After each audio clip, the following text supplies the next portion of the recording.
Nenek malang dan balas dendam sang cucu.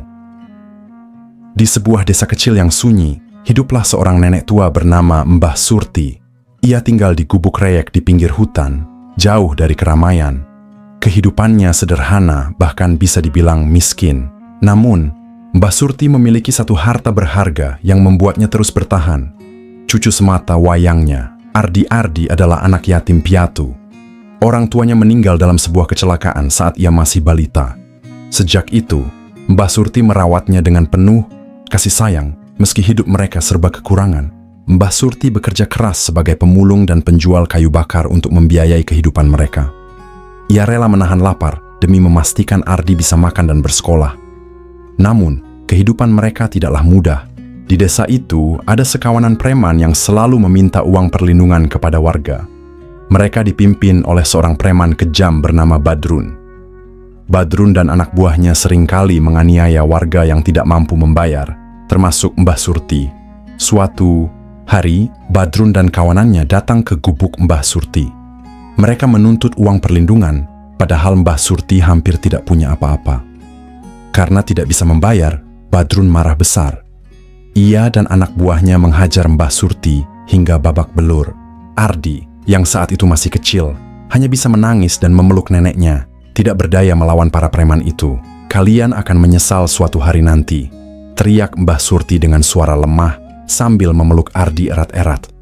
Setelah kejadian itu, Mbah Surti semakin lemah.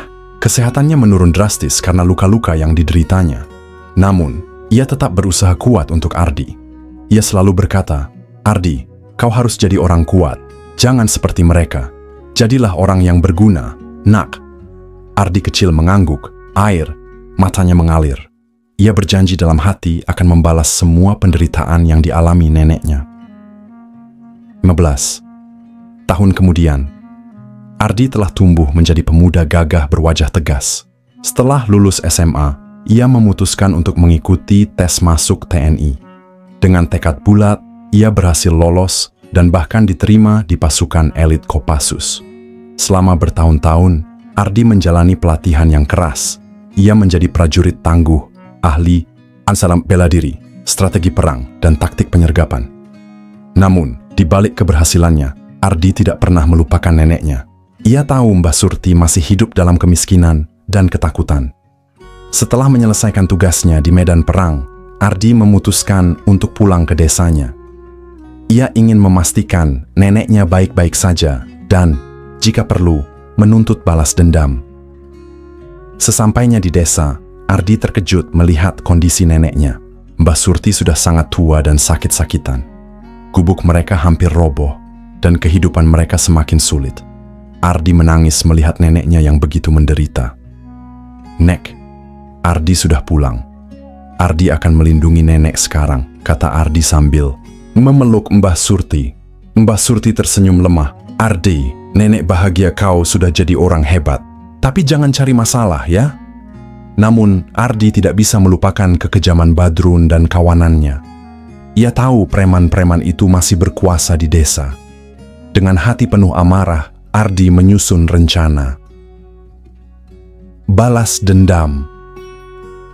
Suatu malam, Badrun dan kawanannya sedang berpesta di sebuah warung. Mereka tertawa terbahak-bahak, tidak menyadari bahwa bahaya sedang mengintai. Tiba-tiba, lampu padam. Suasana menjadi gelap gulita. "Siapa itu?" teriak Badrun. Sebelum mereka sempat bereaksi, beberapa orang berseragam hitam muncul dari kegelapan. Mereka adalah tim Kopassus pimpinan Ardi. Dengan gerakan cepat dan terlatih, Ardi dan timnya melumpuhkan semua preman itu tanpa perlawanan. Badrun, yang kini sudah tua, terkapar di lantai. Ia melihat sosok Ardi yang gagah berdiri di depannya. Kau siapa?" tanya Badrun ketakutan. "Aku Ardi, cucu Mbah Surti. Kau ingat nenekku yang kau aniaya 15 tahun lalu? Sekarang, aku datang untuk membalas dendamnya," kata Ardi dengan suara dingin. Badrun gemetar. Ia memohon ampun, tapi Ardi tidak memberikannya kesempatan. Dengan gerakan cepat, Ardi melumpuhkan Badrun, memastikan ia tidak akan pernah lagi mengganggu warga desa. Akhir yang damai. Setelah kejadian itu, desa menjadi aman. Warga merasa lega karena preman-preman itu sudah tidak lagi mengganggu. Ardi membawa Mbah Surti ke kota, merawatnya dengan penuh kasih sayang. Ia membelikan neneknya rumah kecil yang nyaman dan memastikan Mbah Surti hidup bahagia di sisa usianya. Mbah Surti sering berkata, "Ardi, nenek bangga padamu. Kau sudah jadi orang hebat, bukan hanya untuk nenek, tapi juga untuk desa kita." Ardi tersenyum. "Ini semua berkat nenek, Nek. Nenek yang selalu memberiku kekuatan."